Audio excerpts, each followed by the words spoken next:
Voces de la Radio, con Iliana Cervantes Lima. Las hermanas Mendoza Suasti, en el programa Artistas Musicales de la Patria, con el respaldo musical de las bien conocidas guitarras de Bolívar Ortiz y Segundo Guaña. Tengo que darte todo mi cariño, envuelto en el azul de mis ensueños. Cuánto te quiero, mi amor por ti es eterno, rubio como una gota de rocío, ardiente cual un sol estival en plenilunio. La siguiente interpretación de las hermanas Mendoza lleva este título: Cuánto te quiero. Es un estreno del compositor contemporáneo Humberto Saltos Espinosa.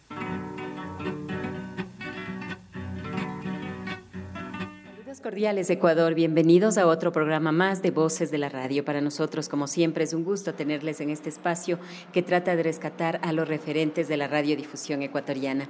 En este día para nosotros es un gusto y un honor entrevistar a Jaime Pullas. Él es técnico de sonido que elaboró en Radio Nacional del Ecuador. Señor Jaime Pullas, buenas tardes, muchas gracias por aceptar esta entrevista para Voces de la Radio, sobre todo para contarnos, ¿no?, su trayectoria y cómo fueron sus inicios también en esta hermosa profesión. Muy buenas tardes. Buenas tardes, Eliana. Yo le agradezco infinitamente y hago votos porque usted siga. Es una profesión muy de hormiga, pero si le gusta, sígalo haciendo. Con mucho gusto. Sabe que yo trabajaba en el comercio por el año 59 con don Carlos Mantilla y Jorge Mantilla, que eran los dueños.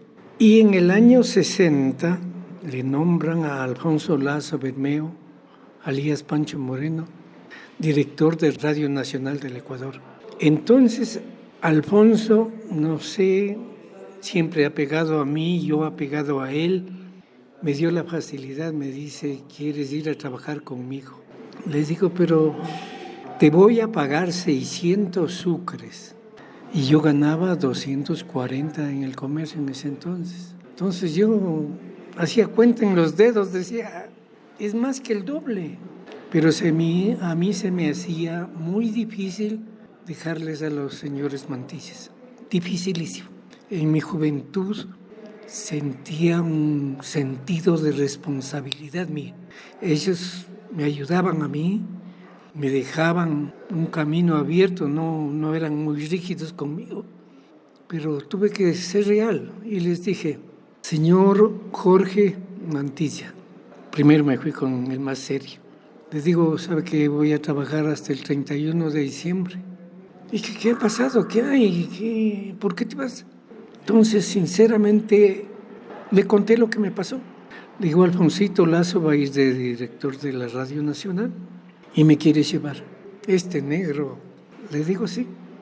A la otra semana hablé con don Carlos y también le conté. Y me dice: es asunto económico. Le digo: sí. Yo gano 240. Me paga 600, más que el doble. Entonces dije: eso es. El señor Carlos Mantilla me dijo a mí: Jaime, yo te doy 100 sucres diarios entre vos y yo, pero quédate. Pero si sumas de 240 y 100, son 340. A 600 hay mucha diferencia. Entonces dije: no, hasta el 31 de diciembre trabajo y me voy. Y el 2 de enero estaba yo en la Radio Nacional. Alfonsito Lazo, como director, me presentó a Jaime Moya, un operador de los mejores que hemos tenido en el país. No porque fue compañero mío, sino por su trayectoria. Él trabajó en Gran Colombia. Antes, nosotros para transmitir teníamos que inclusive robar la luz, porque no nos disponíamos. Eso era Jaime Moya. Entonces dije: aquí está mi oportunidad. Entonces me dijo: Jaime, tú le vas a enseñar al Jaime todos tus secretos, porque quiero que este muchacho, este joven, sea el porvenir de la Radio Nacional. He ahí. Me quedé 34 años. Usted permaneció ahí 34 años y estuvo de la mano también de otro de los referentes, ¿no?, de las técnicas de sonido, como es el señor Jaime Moya Herrera. Pero cuéntenos más o menos, usted ha visto ahí, ya usted aprendió, fue fácil ingresar en este mundo mágico de la radio, ¿qué dificultades encontró? ¿Qué personajes de radio estaban ahí?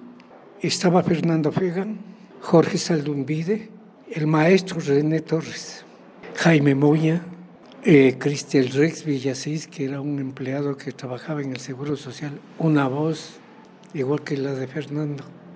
Y escuchaba que no eran voces cualquiera, eran unas voces privilegiadas, justamente como para decir, eso se merece Radio Nacional del Ecuador.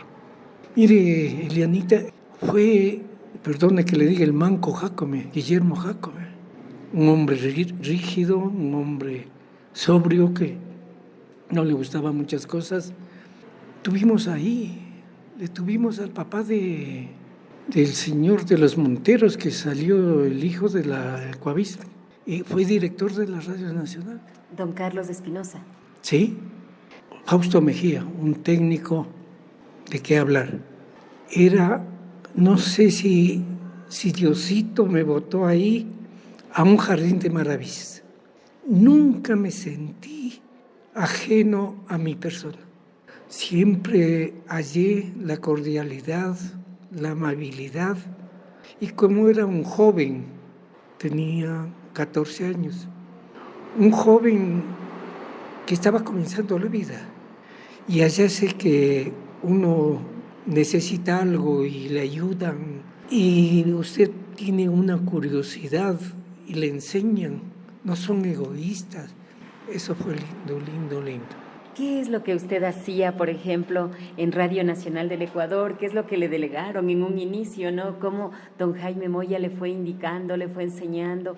Pero ¿cuál fue su actividad ahí dentro de la emisora del Estado? Verdaderamente, dentro del cronograma de la Radio Nacional del Ecuador, yo constaba con nombramiento como mensajero, cosa que yo no lo hice nunca, pero me dieron oportunidad para todo. Yo constaba como mensajero de la Radio Nacional, pero de ahí nació mi afición, mi profesión de ser operador de Radio Nacional del Ecuador. Señor Jaime Puyas, quizá usted se acuerda de algún programa, algo que a usted sobre todo le gustaba realizar, porque en esa época era de la creatividad en radio. Claro, ahí hacía maravillas. El radioteatro. Nunca en mi vida yo he visto como Álvaro Sanfélix, como Erika Bombrinque, Lolita Vaca de Vázquez, Jaime Moya, cómo se inventaban para hacer un andamio para cristalizar los pasos que hacen, tocar campanas y todo, para todos los efectos necesarios. No había otra cosa. Juan Felton, Jorge Aníbal Salcedo, que era de las personas que, bueno, era un elemento de maravilla, de maravilla, de maravilla. Cosas que creo en la actualidad no lo hacen. Ahora vámonos por estos personajes que usted mismo ya los nombró. Cuéntenos cómo era don Álvaro Sanfélix. ¿Podría usted graficar cómo era un día estar con él? Bueno, Álvaro era una persona seria, pero desde que él llegaba se sentaba a su escritorio y mano a la máquina y tal. Estaría 3-4 horas ahí y ya estaba el programa para grabar, listo para grabar. Entonces, pienso de que era una gente que estaba encaminada para ese camino, para esa función, o ya le gustaba, porque era verdaderamente una maravilla. Yo pensé que el señor Juan Felton únicamente había trabajado en Radio Nacional Espejo con esto del cura Carrasco, pero ¿qué hacía en Radio Nacional? Esta etapa creo que se conoce un poco. Sí, Juan Felton se unió ahí a Álvaro Sanfélix, a Osvaldo Merizalde, que es otra persona que realizaba los programas para la grabación. Entonces parece que ahí formaron un núcleo precioso para llegar a cristalizar tantas maravillas que hizo Radio Nacional del Ecuador. Se dice que Radio Nacional del Ecuador se caracterizó por tener los mejores directores, ¿no? De radioteatro, directores de noticias. Por ejemplo, ahí estuvo, usted mismo ya le nombró a Osvaldo Merizal de Catefor, a Humberto Pérez de Estrella. También estuvo, por ejemplo, usted ya habló sobre don Juan Felton y también el señor Álvaro San Félix.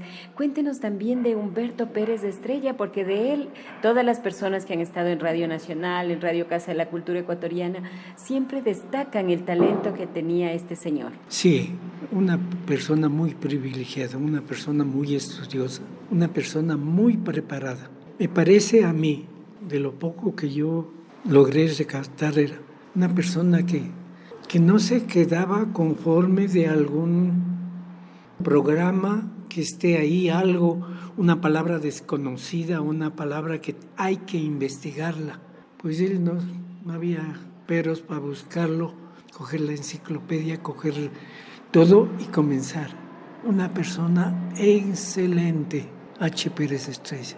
Pero hablemos de algo, era una época donde había pocas mujeres también en el radioteatro y en la radio específicamente. Por ejemplo, usted habló de Erika von Lipke, de otras personas, como también parece que ahí también estuvo la señora Hilda San Pedro. Claro. ¿Podría usted comentarnos sobre qué papel jugaban ahí las mujeres, tomando en cuenta de que usted estaba en la parte técnica, ¿no? Donde usted podía ver el talento que tenían cada una de estas personalidades? Bueno, creo que verdaderamente todos notábamos que eran unas personas como usted.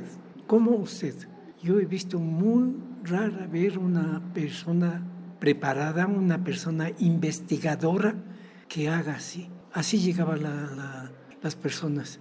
Y era una cordialidad absoluta que donde ellas se sentían, creo bien. Lolita Vaca de Vázquez, la Erika, teníamos, como usted dijo, la Hilda San Pedro, pero teníamos una acogida con la gente que creo que nosotros respetábamos, cosa que en la actualidad hay una pugna entre mujeres y hombres. Eso no hubo nunca en la radio. Siempre tenía la dama su preferencia, su respeto, su consideración, su estima.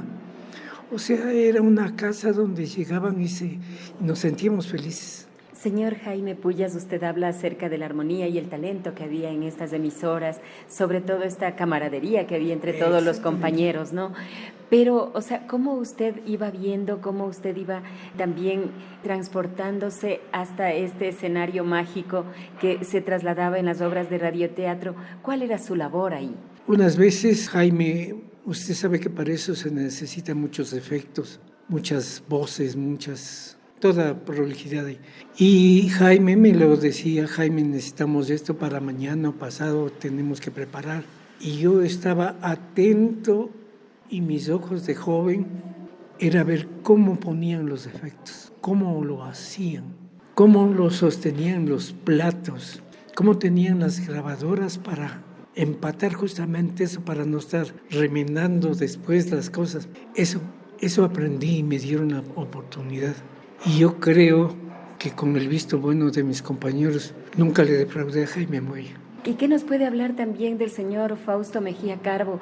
Porque se habla de él y dicen, él fue el pionero también en algo muy importante en la radio, que es el sonido y la parte técnica. Sí, Fausto Mejía fue un señor muy amable, muy cordial. En las venas llevaba radio, en las venas de él llevaba ser técnico de la Radio Nacional. Lo sabía todo. Para él no había ningún problema en desarmar un transmisor de 10 kilovatios que nosotros teníamos de ese Víctor y lo metía a mano ahí. Es porque la persona sabía. Sino que Dios nos quitó a él. Se lo llevó a Fausto Mejía. Pero de ahí vinieron, bien dice el dicho que nunca una persona deja de ser importante cuando se va. Siempre hay quien le secunde, le esté adelante. Nos llegó un técnico, el ingeniero Marcelo Dávila, que trabajaba con Gonzalo Garófalo, otro técnico que también Dios lo llevó. Carlitos Carvajal. Fue nunca se sintió la partida de Fausto, porque siempre vino alguien que supuestamente nosotros pensábamos de que iba a ser mejor, de que iba a ser superior o inferior. Al contrario, nunca pasó nada, nunca se sintió. Siempre había las soluciones que había que tener en una emergencia o en algún problema técnico que tenga. Por esa parte, la Radio Nacional tuvo un privilegio. Usted topó el nombre del señor Gonzalo Garófalo. Cuéntenos sobre él. Él recientemente también falleció y todo esto. ¿Podría usted comentarnos sobre él y el aporte también que dio a Radio Nacional? Porque usted, cuando habla de sus compañeros, de sus amigos de aquella época, siempre se le iluminan los ojos porque se vivía en esa etapa una situación, unos años de amistad, de solidaridad, sobre todo de mucha camaradería entre todos. Sí, verdaderamente es grandioso. Era una familia. Todos nos preocupábamos por todos. Si a alguien, por obvias circunstancias, no le daban permiso, el compañero les reemplazaba. No pasaba nada. Acá en la presidencia no sabían siquiera de que el fulano, ellos solamente sintonizaban la radio, está saliendo, perfecto, no hay problema. Como usted sabe, las cosas se hacen en la casa. Nadie sabía nada, todo era camaradería, todo era cordialidad. Yo, por ejemplo, alguna vez me mandaron a mí de operador de transmisores. Con Luchito Anda, los transmisores teníamos en Pungasí, sobre la pasteurizadora Quito. Claro que para mí fue fastidioso tener un ruido tan grande de los transmisores, pero como somos nosotros unos entes que nos acoplamos a todo, se me pegó y me quedé, creo que 3 años ahí. Y usted ve, seguimos la vida, gracias a Dios, continúa, con la bendición de Dios, seguimos cumpliendo 79 años. Que no los parece mucho menos. Cuéntenos sobre el señor Garófalo, ¿qué hacía él? ¿No nos podría tal vez ampliar sobre eso? Sí, el ingeniero Dávila se lo llevó como auxiliar al Gonzalo Garófalo. Y lo último que yo supe de Gonzalo Garófalo, un técnico muy bueno, bien capacitado, hacían mantenimiento en varias estaciones del país. Y lo último que me contó el hijo de Gonzalo, que le dice, Marcelo Dávila, le dice, mañana te paso viendo a las 6 de la mañana para irnos al Cotopaxi, me parece. Y nunca salió Gonzalo Garófalo, había fallecido. Entonces cuando se va y comenta a la esposa, le dice, el Gonzalo no sale, ¿qué pasó? Recién se enteran que se había muerto Gonzalo Garófalo. Un técnico excelente, digno de mencionarle en cualquier ámbito, muy bueno y un trabajador honesto. Y en la cuestión noticiosa, Radio Nacional también se caracterizaba por transmitir también los discursos de los presidentes de manera en vivo, se puede decir, en vivo y en directo. Cuéntenos de esto y también si es que hay alguna anécdota por ahí. Bueno, normalmente nosotros éramos parte directa de la presidencia de la República. Entonces, por ende, el presidente se iba a algún lado, iba siempre la Radio Nacional. Ahora vemos nosotros con facilidad, como usted ve, una grabadora. Nosotros llevábamos, no sé si usted se acuerda, la Ampex, que eran 2 maletas como de viaje. Eso cargábamos todo el material para ir a una transmisión. Y creo que la mayoría de nosotros viajamos todo el Ecuador, por todas las partes, porque no hubo una designación para tal o cual persona. Cualquier persona se sentía capacitada, se sentía profesional de hacer una transmisión en donde sea.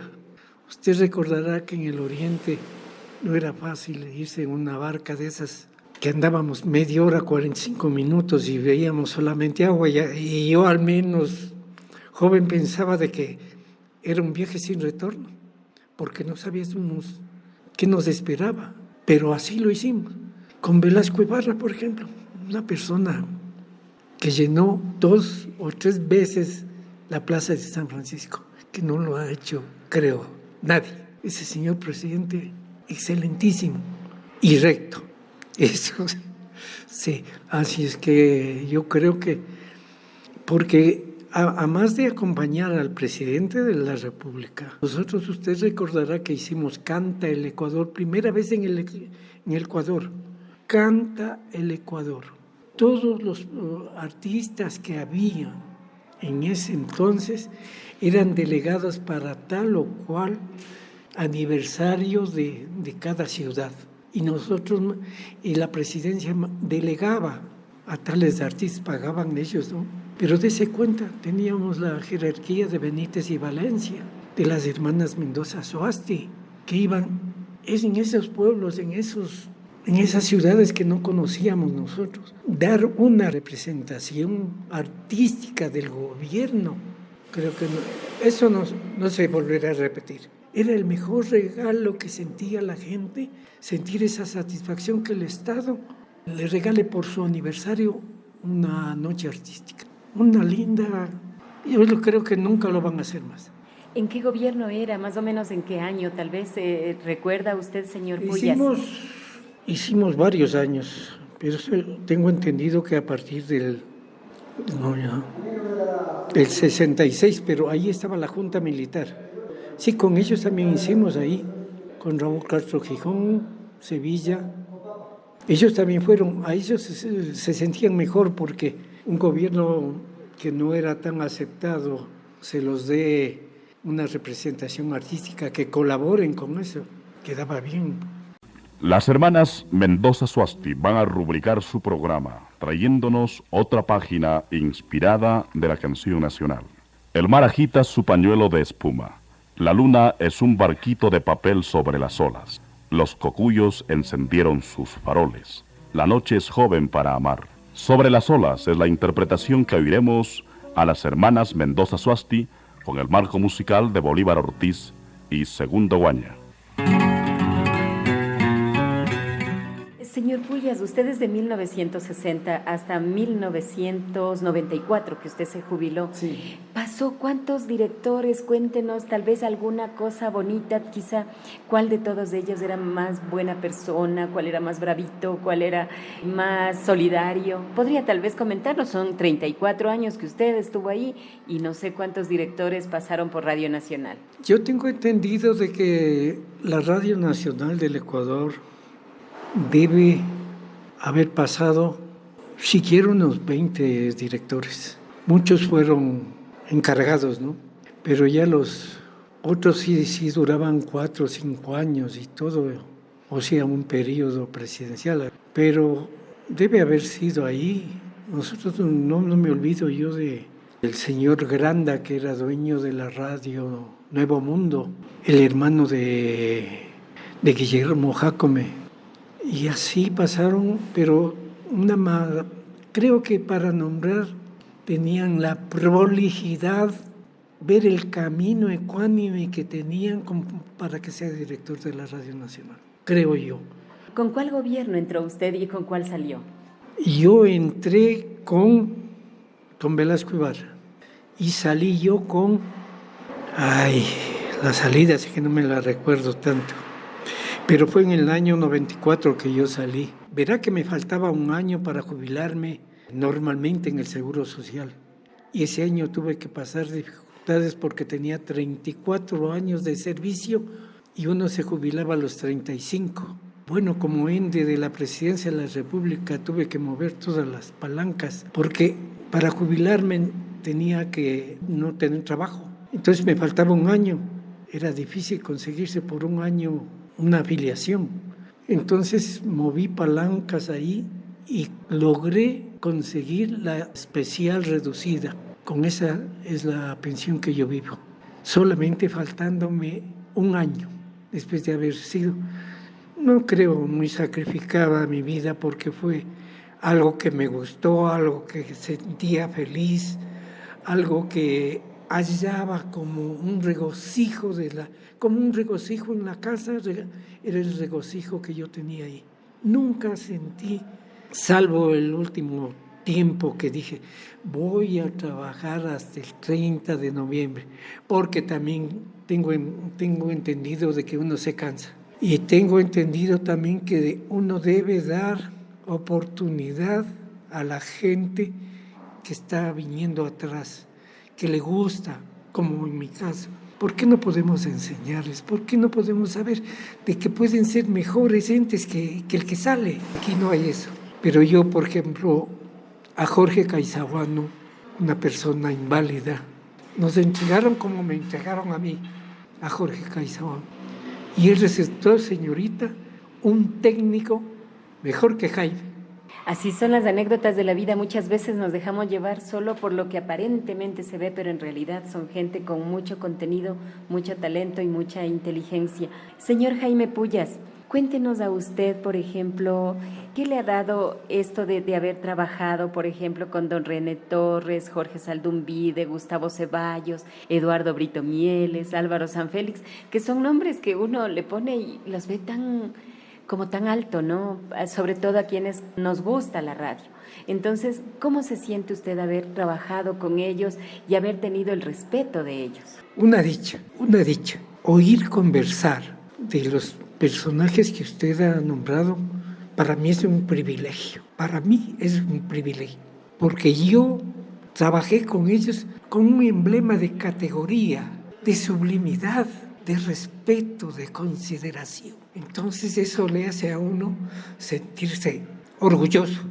¿Cuál era su horario de trabajo? Conversemos, porque, por ejemplo, antes se trabajaba solamente 4 horas tras del micrófono, tras del control, porque tocaba estar parado, viendo las perillas, viendo las cosas que hay. Entonces, cuéntenos cómo era su tarea de trabajo y qué es lo que hacía, música, noticieros. Cuéntenos usted. Si nosotros normalmente editábamos las noticias, solamente las noticias enviadas de la Presidencia de la República tenían prioridad, pero la mayoría de noticias nosotros las editábamos. Quedábamos nosotros hasta las 12 de la noche, 11 de la noche, preparando el noticiero para mañana. O sea, el operador tenía ahí la tranquilidad de poner la cinta ahí. Pero eso yo digo, gracias a esos gobiernos nosotros tuvimos 4 horas como técnicos, que es lo que daba la Dirección de Telecomunicaciones, 4 horas. Y eso verdaderamente dio oportunidad para que muchas personas buscaríamos un trabajo aparte, porque verdaderamente trabajar en la Presidencia de la República era algo grandioso, decir, trabajo en la Presidencia de la República, pero la remuneración no era como tal. Mita, yo salí ganando 114,000 sucres de sueldo con nombramiento. A mí lo que me representaba la antigüedad de 30 años, representaba 2 veces más del sueldo. Pero nosotros nos sentíamos felices porque hacíamos algo que nos gustaba, algo que nosotros necesitábamos para nuestro don, para nuestro yo, y eso. Entonces pasábamos muy bonito, la radio, lo mejor que ha habido en la tierra. Usted nos cuenta acerca de que la cinta quedaba perfecta para el noticiero del siguiente día, pero ¿quiénes leían las noticias? O sea, ¿quiénes eran las voces, esas voces que salían al aire a través del micrófono? El mismo Guillermo Jacome venía a hacer informativo. No era necesario ni sentir de decir que es el director y está haciendo noticias, ¿no? Se lo hacía el rato que necesitábamos. Teníamos periodistas, ahí está Milton Salvador García, teníamos a José Yangarí, unas personas muy preparadas que hacían su trabajo fuera de radio y venían en la noche a preparar para el informativo, con las noticias supuestamente frescas. O sea que era lo que no supieron, lo que pasó de noche, lo sabían al otro día. Y lo hacíamos así. Y era el don de privilegio de la radio. Señor Jaime Pullas, cuéntenos acerca de esa ocasión cuando Alfaro Vive Carajo llegó a Radio Nacional del Estado. ¿Qué pasó? Si nosotros estábamos ubicados en la Mariano Echeverría y Quito Tennessee Golf Club. Teníamos una casa muy grande. Estábamos trabajando normalmente en el turno de la noche, que estaba yo, Después llegan unos jóvenes enmascarados, bravos. Entonces estaba la famosa guerrillera, no me lo recuerdo, Mireia, y nos dijo, ¿quién es el operador? Le digo, soy yo. Dice, queremos tomarnos la radio. Tómese, aquí está. ¿Cómo sé que está saliendo? Le digo, verá, tope el micrófono, sigo yo. Entren a la cabina de locución y hagan lo que quieran. ¿Qué podemos hacer? Si ya el guardia que tenía su arma tenía un corte de unos 20 centímetros, ¿qué podía hacer yo? Venga. Al guardia le tenía un corte muy grande.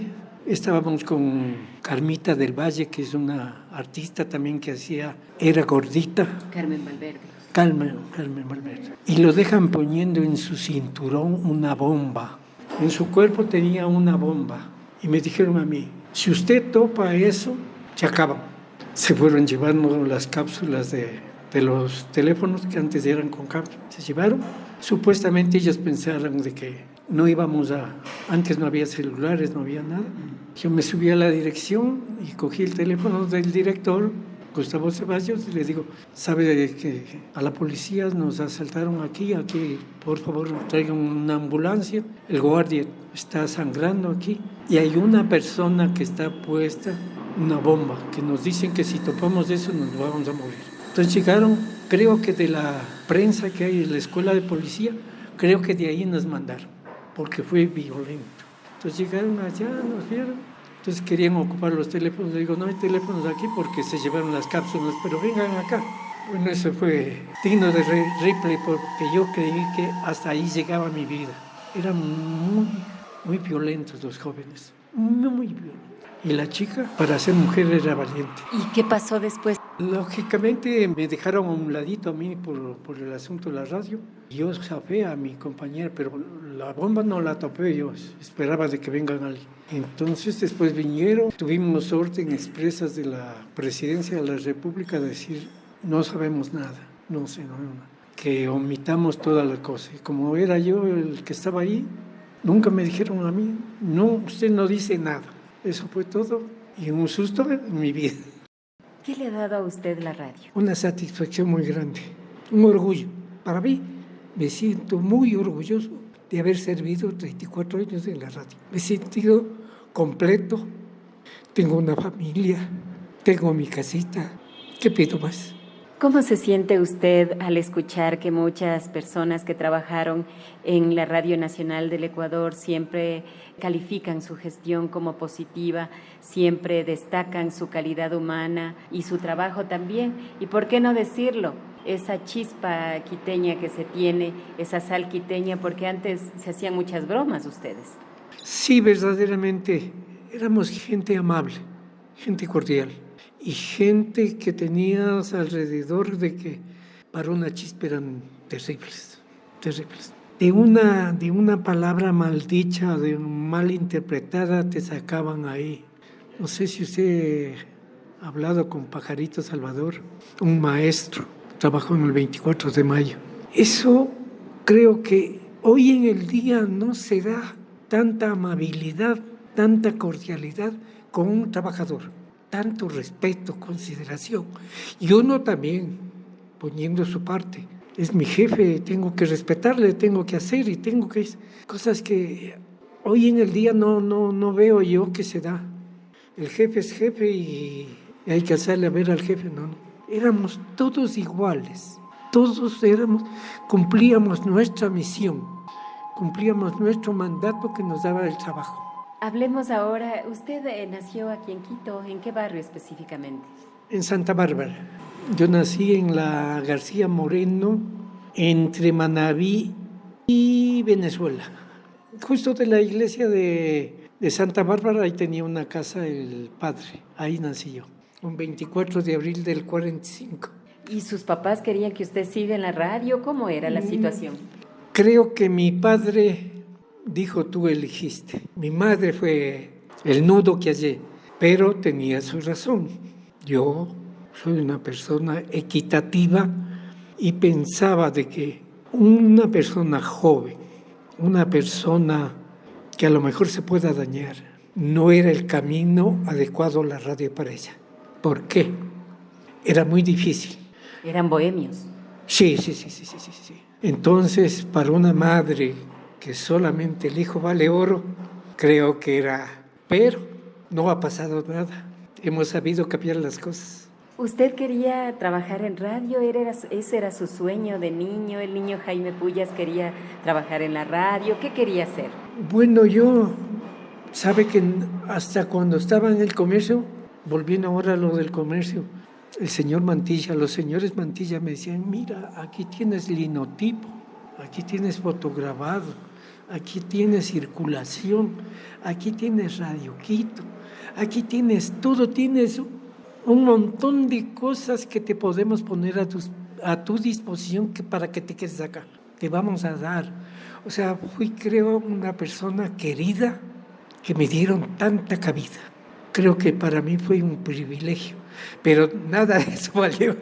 ¿Qué es lo que hacía usted en Diario El Comercio, tomando en cuenta de que usted a lo que habla de los hermanos Mantilla siempre se le viene como un poco de nostalgia, ¿no?, por el trato que le dieron a usted?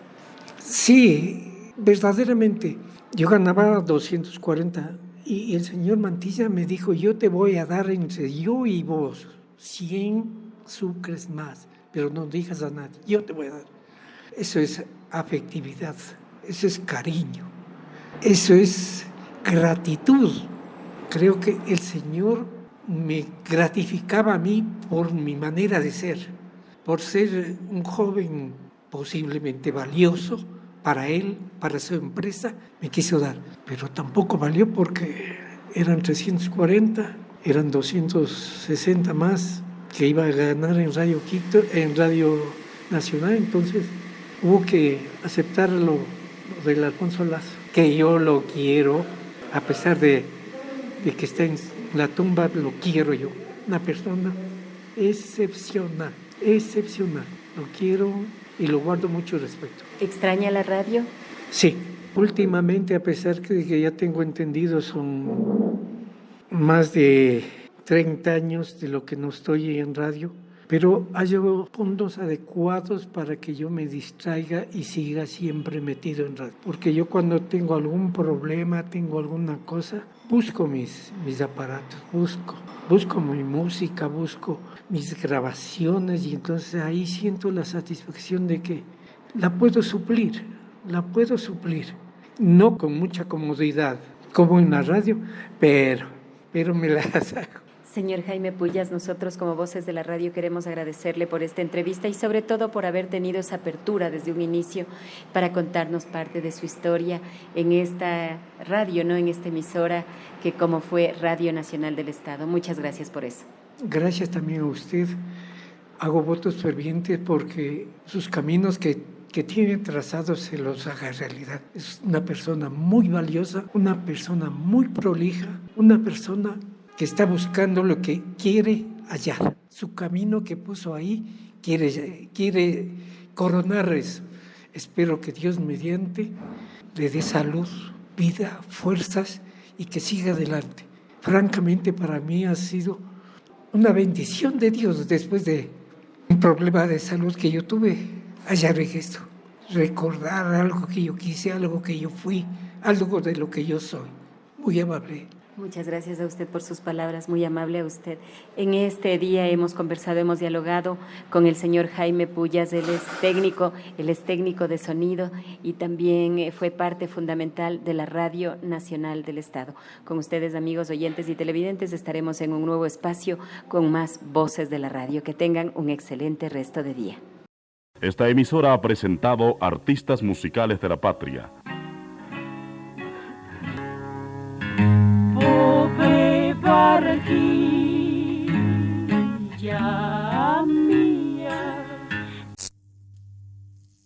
Hasta el próximo programa, donde conoceremos a más voces de la radio.